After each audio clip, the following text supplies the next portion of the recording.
This is St Mary's Church, Chelsea, Oxfordshire. It is the hiding place of an extraordinary secret, the secret of success. Our mission is to find it. Buried here in a quiet, unassuming corner of this hallowed ground is a writer who, within her lifetime, achieved almost unimaginable fame. She has sold a staggering 2.3 billion books.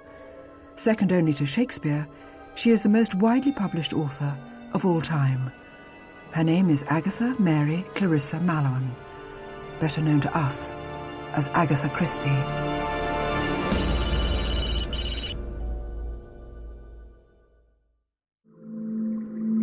The secret of Agatha's success is hidden, of course, not in the grave at all, but in her writing. It's a secret that stares us in the face every time we open one of her books. We just can't see it. So the search begins. A unique research unit has been gathered from several universities around England. Dr. Richard Forsyth, Research Fellow in Applied Linguistics at the University of Warwick. Dr. Pernilla Danielsson, Academic Champion of Communications Technology at the University of Birmingham. And Dr. Marcus Dahl, Research Fellow at the School of Advanced Study, London University. They will use a specially designed system of linked high-speed computer programs. One of these programs is known as concordance, a 21st century version of an ancient code-breaking science.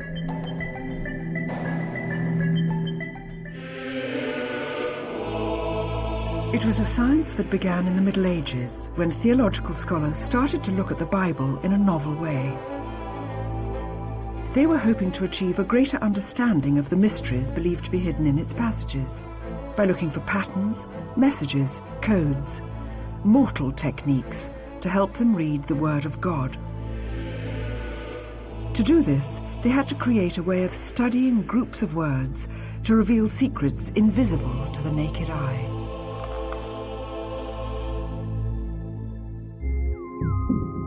This invention was to become one of the most powerful computer systems in the world.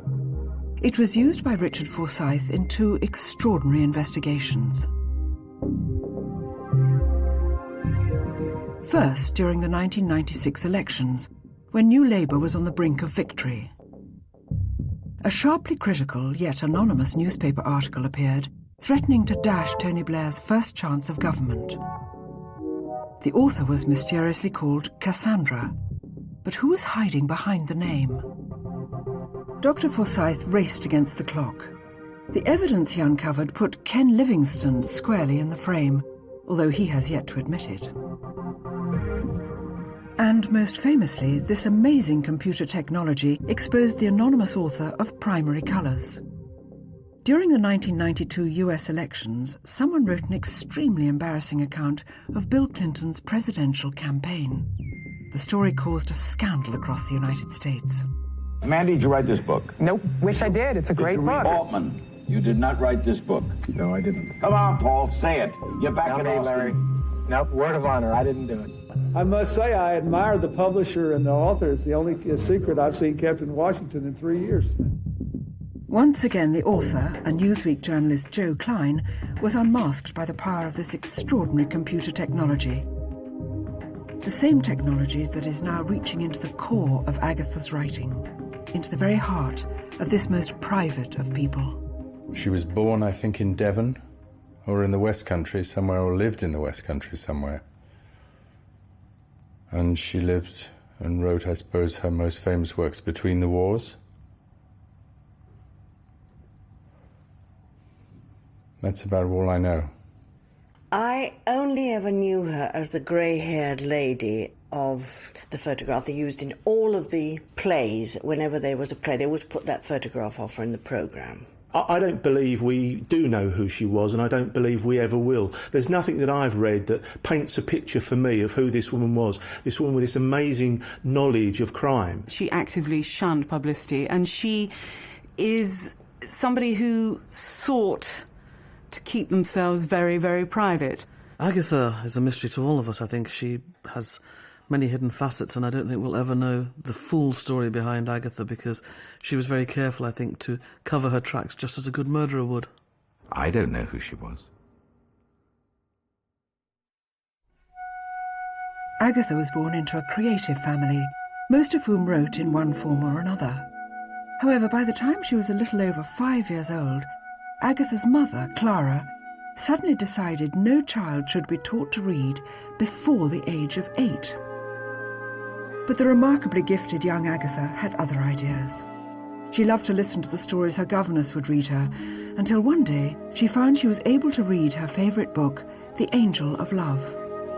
What lovely presents we have.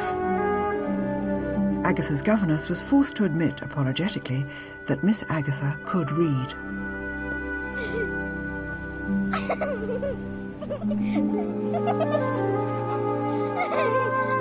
Agatha's father Frederick, whom she adored, decreed that if she could now read, she should learn to write.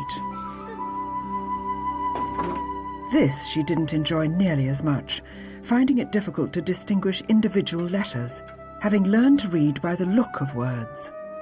Her spelling was always of the hit-and-miss variety. For years, Agatha neither attended school nor had any official teachers at home.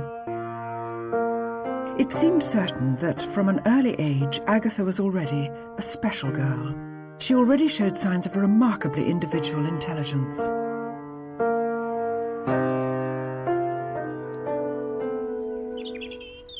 Her first published work was at the age of 11, when the local paper campaigning against the introduction of trams to Ealing included her poem. When the electric trams did run in all their scarlet glory, 'twas well, but ere the day is done, it was another story. Because she didn't go to school and meet friends, she had to rely on herself for entertainment, and created an imaginary but solitary life at home in Torquay. Mundane day-to-day existence was always rich in possibility, and if the paperboy didn't turn up, Agatha's agile mind would construct a murderous plot. 6, 5, 4. Sometimes, when her elder sister Madge came back from school, You don't really think she would play disturbing mind games with Agatha.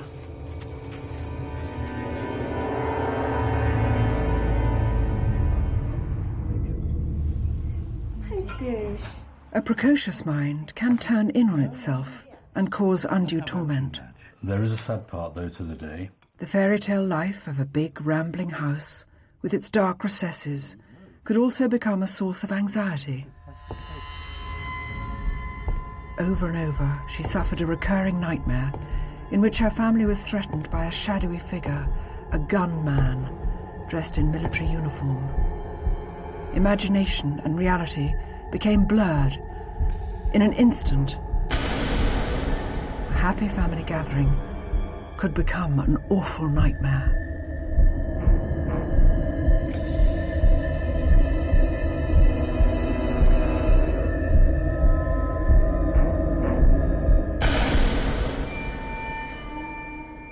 Agatha's childhood continued to have a haunting undercurrent. After her father's death, the 13-year-old was overcome by fears that her mother too might die.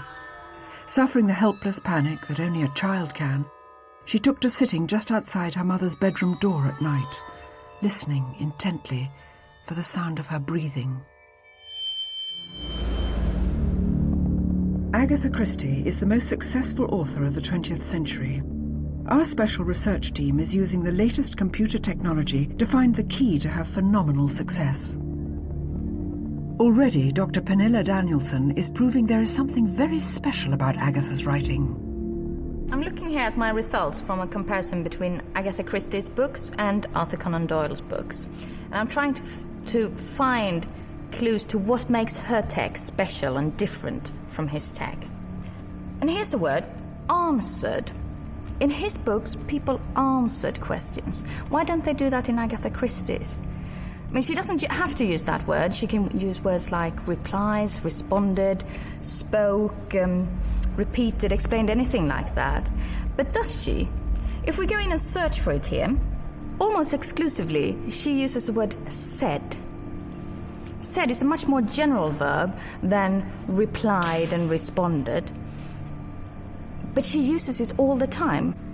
we already know that she's not trying to be Shakespeare. She doesn't try to introduce new words, new phrases, middle-range English. That's fine with her. She uses this sort of everyday language, and she repeats it. So she's not challenging you with her vocabulary. You are free to focus on the plot. Agatha may never have written a detective story at all if her sister Madge hadn't bet against her. Agatha's sister Madge was ostensibly the better writer. She'd been published in Vanity Fair, and she later had a play on in the West End. I mean, she was a very gifted woman in her own right, and a more dominant personality than Agatha. According to Agatha's autobiography, they had a chat one day, and sort of, could you write a detective story? And they both sort of said, oh, I don't know, could you, you know, and Madge, her sister, sort of said, well, I bet you couldn't, you know, as sisters do. Guess who the murderer was? Agatha sort of agreed that she couldn't do it, but then she said the germ of the idea was in there. It wasn't until the First World War, whilst working as a nurse, that Agatha finally took up the challenge and wrote her first book, The Mysterious Affair at Styles. It was written in quiet moments amidst the chaos of wartime England, the plot relying heavily on her newfound knowledge of poisons. She had recently qualified as a dispensing chemist, and that knowledge would serve her well throughout her writing career. The book wouldn't find a publisher until 1920, more than 5 years later. It would be a moderate success and well reviewed, especially by the Pharmaceutical Journal.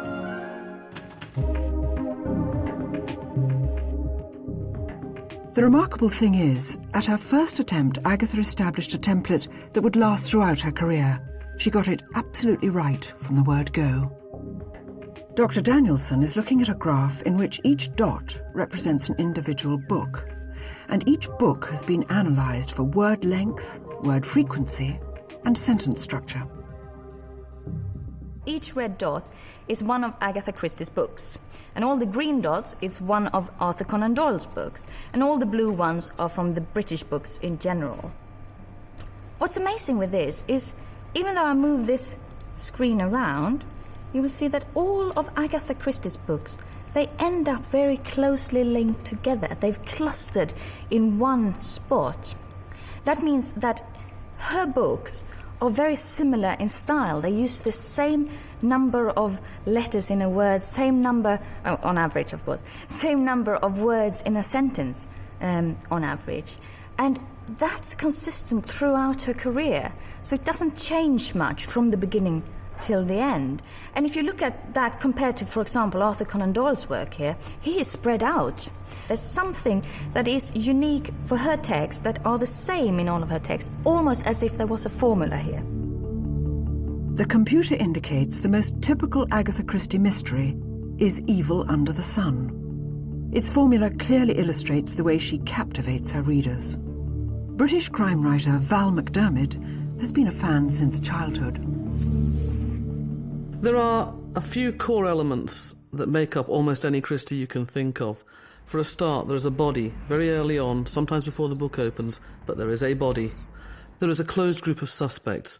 There are only a certain limited number of people who can do this. It may be closed physically, because they're on an island or on a ship or on a train or something, or they may be closed socially because they're the only people who had access to the particular milieu of the murder.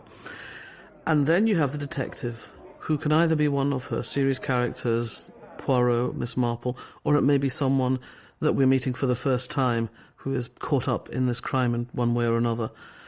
You have a series of red herrings and dust thrown in the reader's eye to make us think that we're getting somewhere, we know what's going on, we think we've got it. I wish you to consider very carefully a bathing cap, a bath, a bottle, a wristwatch, the diamond, the noonday gun, the breadth of the sea, and the height of the cliff. From that, you should be able to solve it yourselves. And then finally, you have the denouement, where the detective gets everyone together, and he goes through the red herrings and the clues and explains to us benighted readers why it is that only one person could have committed this crime, and here's the reason why, and here's the reason why all these other people are eliminated. I came to the conclusion that it was you,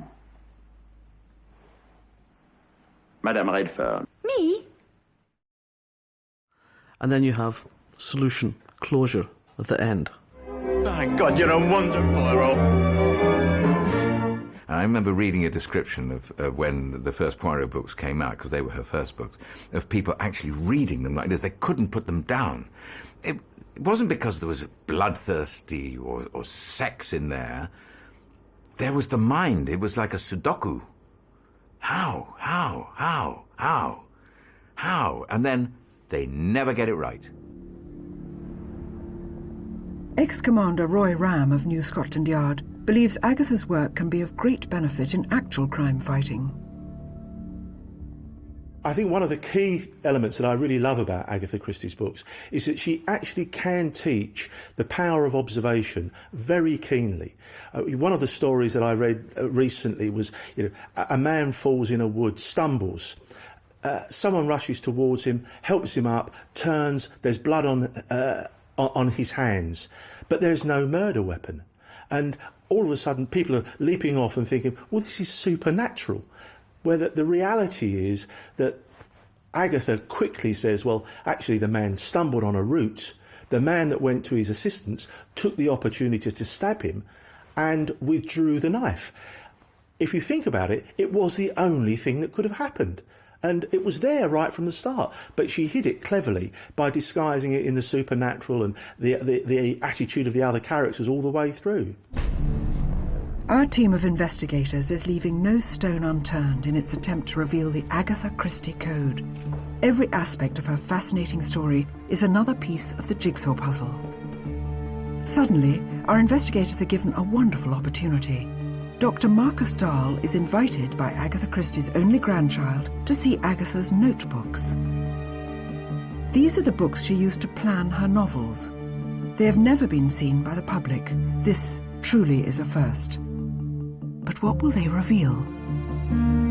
One of the things I found most interesting when we were looking at the notebooks of Agatha Christie was the imprecision of it. It's not something you necessarily would think of when you think of Agatha Christie, the great crime fiction writer, the organised mind. You see shopping lists on the back of her notebooks, games, puzzles that she was obviously playing perhaps with her husband Max. I mean, you could see their initials, their names. You had a real sense of the artist at work, but in a way that you wouldn't necessarily expect in a detective writer. You might expect it in a poet. One of the things that was of great interest was the pace at which Agatha Christie seemed to be writing. There was this one section we saw where she'd written 14 pages or so. It looked literally like she'd then stuck a line through each section very quickly, and then the next section was this perfectly written out section without crossings out, without mistakes, occasional line. At some point her mind had clicked and she'd reached this zone that sportsmen might talk about, or this groove as if you're a musician, a deeper level of consciousness. She's reached it and she's got it down, and then it's all there. And perhaps that's what something is happening to the reader, where because Agatha Christie's flow is so defined and so precise, perhaps once it's resolved itself, then she's sucking the reader into this unconscious sort of trance. Agatha was able to write anywhere, anytime. Writing seemed to come easily to her. Success in her personal life, however, would prove much harder to find. Agatha was a very attractive girl. She had a lot of suitors, and she was engaged to this chap, Reggie Lucy, who was a self-effacing man and said, I'm going to go away, and if I come back and you still feel the same, we'll get married. He went away and she met Archie Christie, who was a dasher. They got married in the first winter of the war, Christmas Eve 1914, and I think the pressure of war and the heightened excitement of the time probably infected their relationship to an extent. 5 years into their marriage, Agatha's only daughter, Rosalind, was born. This was to be a complex, troubled, yet deeply affectionate relationship. Agatha described her as a bright, beautiful, terrifying child. She wrote, "There is nothing more thrilling in this world, I think, than having a child that is yours and yet is mysteriously a stranger." From an outsider's point of view, things couldn't have been better. She says that it was almost the most contented time of her marriage, and at the same time there must have been something not going right, because although on the surface everything was happier than it had ever been, within a couple of years Archie had told her he'd fallen in love with another woman and wanted to leave her, which I think came as a shock that I don't think she ever quite got over. Then it all began to unravel at the seams. On Friday, December the 3rd, 1926, Agatha Christie vanished from her home in Berkshire. Her car was later found abandoned in Surrey, with her clothes and papers inside, but no sign of the famous author. She vanished for 10 days in all, and could not remember a moment of it. The sense of solitude for her at that time of her life must have been quite overwhelming. It wasn't just that she'd lost her husband or was about to lose her husband. Her mother had died. Her mother, to whom she was incredibly close, to whom she could have talked the whole thing through.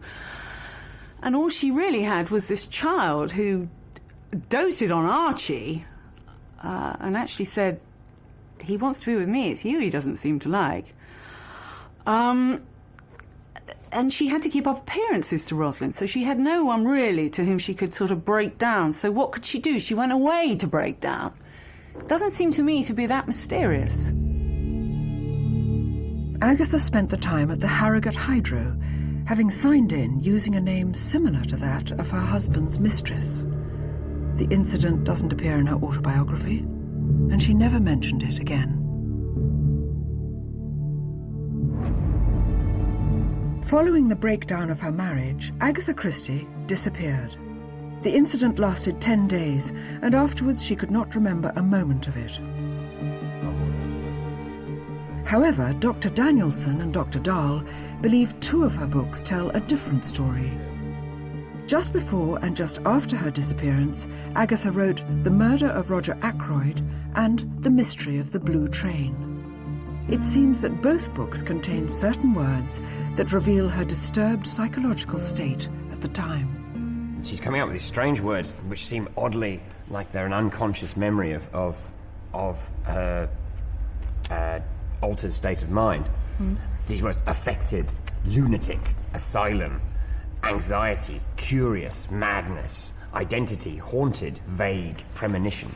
And then there's a marvellous passage where it sounds like she's summing up what the doctors have said to her about perhaps her illusionary condition or something.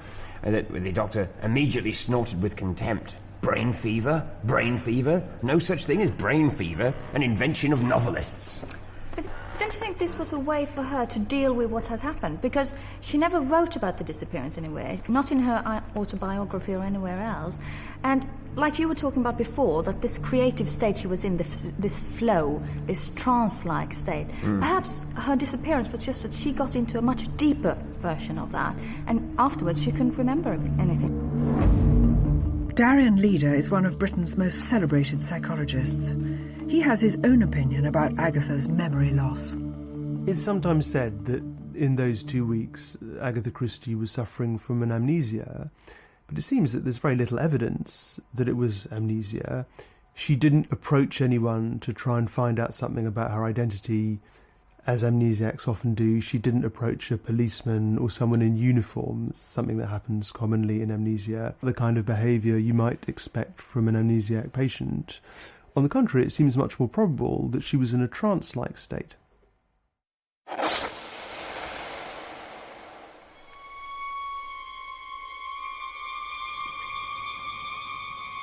In the early 1900s, séances were extremely fashionable, and falling into a trance was all the rage. Agatha's mother Clara was known to have experimented. However, although they appear in at least 10 of her stories, Agatha herself never attended a séance.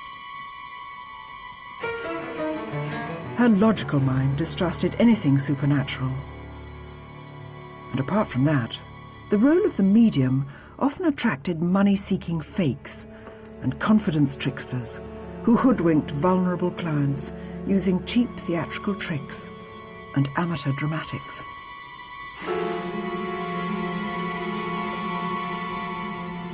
It's fascinating how Agatha treated spiritualism or whatever, because some of her early stories in particular are use it heavily.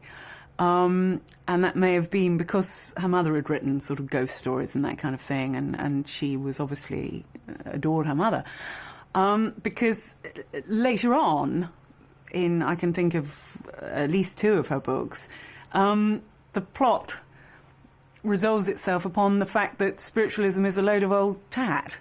For example, a séance that everyone believes in, and actually it's somebody setting up an alibi for themselves, or something like that. But at the same time, she is this odd mix of pragmatism, understanding, love of the ordinary, grasp of the ordinary, all the things we can relate to, and yet this other, definitely more mystical side. So, although the occult appears in her writing, it's unlikely to explain her success. For that, we must turn to the computer analysis of the words she wrote.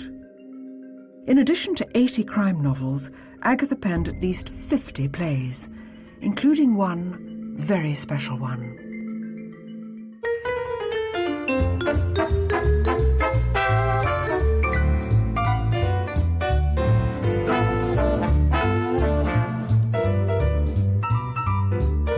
The Mousetrap was a present for Her Majesty Queen Mary's 80th birthday. It quickly broke all British box office records, and in 1962 celebrated an unprecedented 10-year run. People like it, but who can say why? How many years would you give The Mousetrap yet? I wouldn't like to prophesy. I've always said it's coming off next year for years, but it never has. So. And it looks very much like it never will. It's now in its 53rd year and still going strong. But there's a new show in town. And Then There Were None is a classic Agatha Christie murder mystery with a twist. Classic because it's set in a confined space, in a hotel on a small island, plenty of red herrings, and anyone could have done it. The twist is, there is no detective to solve this seemingly impossible puzzle. 10 people, unknown to each other, are invited to a house party. Would you care to dance, Miss Claythorne? I'd be delighted, Mr. Marston. The host doesn't show, but his evil intentions quickly become clear. Ladies and gentlemen, sit down. May I have your attention? It's the record! Your attention, please. What the devil? I accuse you, Edward George Armstrong, on March the 14th, 1925, of causing the death of Louisa Mary Cleves. What? I say! Rogers, take it off! No, leave it. I accuse you, Vera Elizabeth Claythorne, on August the 11th, 1935, of killing Cyril Hamilton. Outrageous! Quite outrageous! Emily. If we were able to look 53 years into the future, would we be looking at another mousetrap? Has Agatha done it again?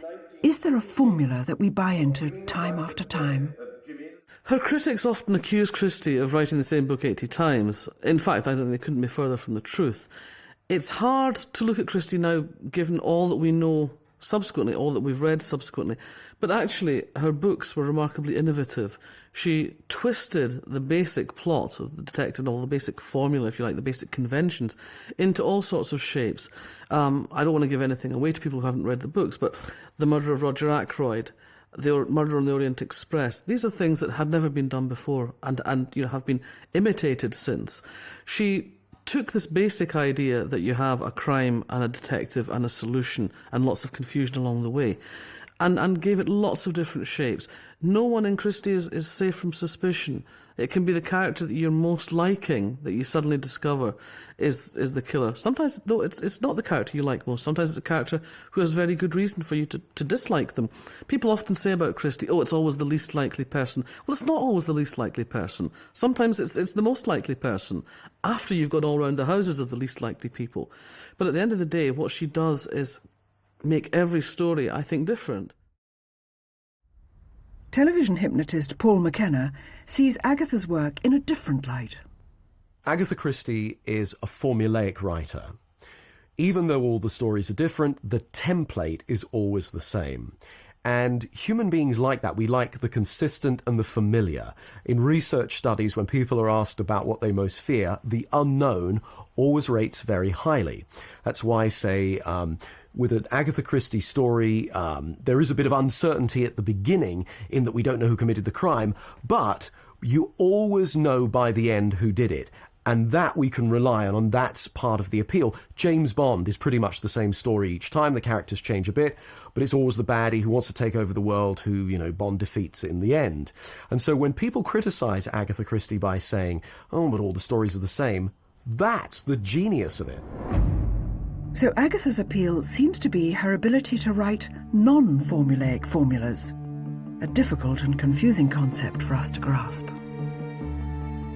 But somehow Agatha managed it time and time again. After the divorce from Archie, Agatha made the transition to full-time writer. Not only was it a financial necessity, it was a way of moving forward with her life.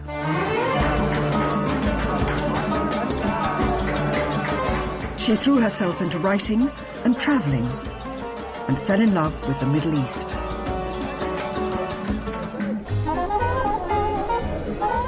On a trip to Baghdad to take part in an excavation, she met Max Mallowan, a brilliant and to her a very exciting young archaeologist. Agatha's family was very suspicious of his motives, and she was reluctant to accept his offers of marriage. But then she softened.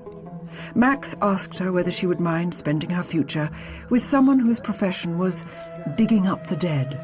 She wrote back saying, I adore corpses and stiffs. Their marriage was a success. They had found perfect companions in each other. She delighted in helping him on his archaeological digs, cleaning and cataloguing artifacts, becoming quite an authority on the subject herself. Life with Max in the cradle of civilization was a profound source of inspiration for her. Many of her famous mysteries, including Death on the Nile and Murder on the Orient Express, were influenced by her regular visits to the Middle East. She found she could write anywhere and was extraordinarily prolific. 80 books, 50 plays, and at least 120 short stories. The words just seemed to flow. And these words have an appeal that has never been equalled. Will her secret ever be revealed? Dr. Marcus Dahl believes he has found a key that could unlock the mystery. What we're finding in Agatha's work is a level of repetition of key concepts in almost like a cloud of words, where the words occur in a condensed space and relate to each other heavily across very small spaces. So, for example, here she's thinking about life, and the word life and words that are analogous to life occur rapidly. Life, life, death, life, life. Then there's ideas of instinct, to live. One doesn't live. Reason and sense to living. Would be better dead. Who would die? And this is just one little paragraph. This is literally within a very small period of time. Now, we don't know exactly what this means yet, but it's something to do with how her concepts of vocabulary are related to the key themes that she's developing in her books. Neurolinguistic programming is how language affects the mind. David Shepard is an expert in the new science of language, neurolinguistic programming. He spent a lifetime studying the way words can have an effect on the way we think and feel. The research showed that Agatha actually repeats words at least 3 times in a particular paragraph. In NLP, that's something that we call a meta-program, and it's particularly one of the meta-programs that enables us to become convinced about something. So in this particular paragraph here, we have the words remembrance, remember, remember. That fills our convincer, so that we're absolutely convinced in that paragraph that it's about remembering things. That means that Agatha is moment by moment controlling the mind of the reader. They know what that paragraph's about. It's about remembering, and they can now move on to the next paragraph, knowing full well that they know what the previous paragraph was about. One of the interesting things we're finding here is how Agatha introduces quite complex ideas with a rapidity that you might expect would put off readers looking at her works. For example, in Then There Were None, 10 characters are introduced in great rapidity with these contradictory character traits, which is a complex thing to take on board as a reader. And in fact, perhaps that's one of the things that makes her challenging at first, and yet actually oddly compelling.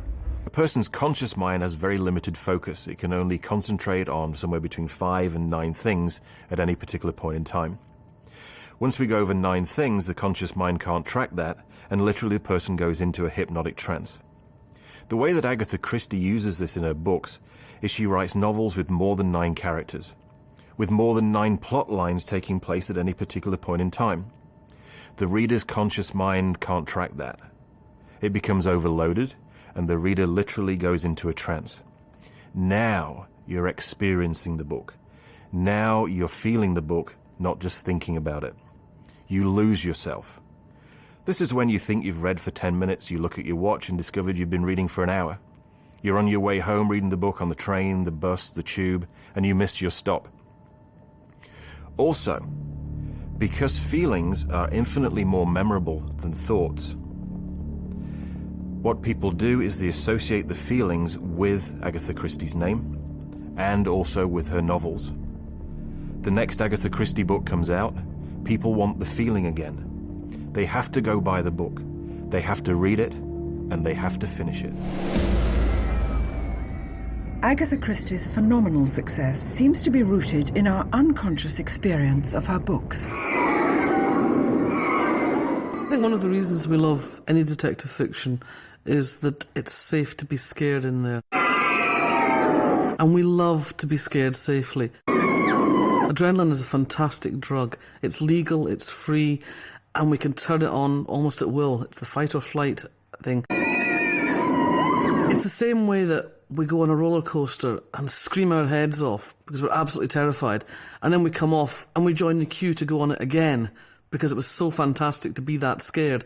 But it's scared in a safe place.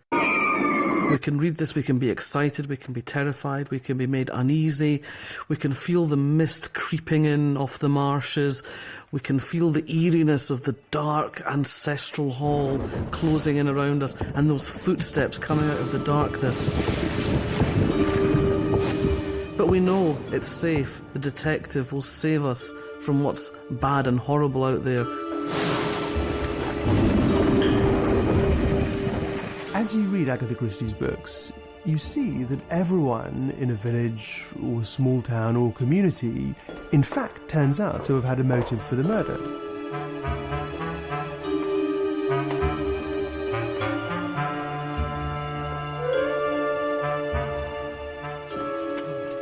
And then you take games like Cluedo, where you're trying to work out who the murderer is. And the great paradox of those games is the fact that you're playing them with your family, with a close community, with your friends. And isn't the lesson that we learn from Agatha Christie the fact that really we've probably got murderous wishes towards all the people that we're playing the Cluedo game with?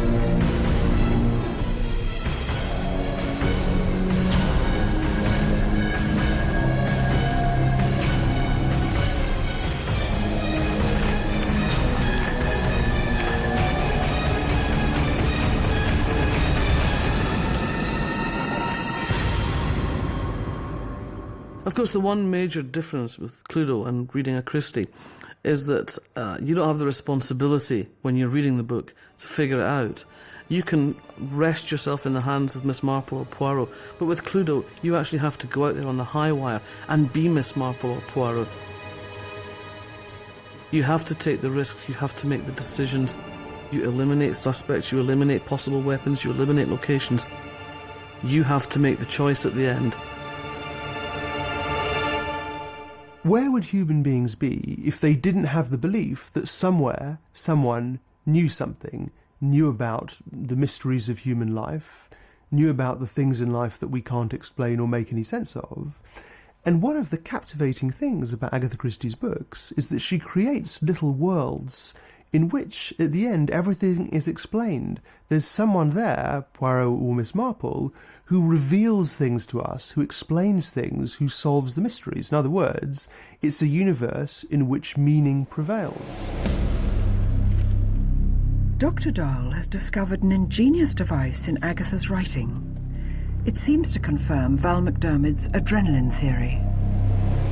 We're very excited what we're finding about how Agatha is controlling the speed at which we read her books. The way she does this is by changing the level of descriptive passages. There are more descriptive passages at the beginning of her book than there are at the end. This has the effect of streamlining her plots so that we read more quickly towards the end of her books. Literally, we're rushing towards the end. So Agatha appears to be writing in a way that not only grips the reader's attention, but very precisely controls the act of reading itself. I believe the main reason Agatha Christie is so successful is because of the pattern of addiction that she creates in her readers through brain chemistry. When we crave something, we release a chemical called dopamine. It's the motivation neurotransmitter. When we satisfy ourselves by getting what it is that we want, we release serotonin, which is the happy neurotransmitter, makes us feel high.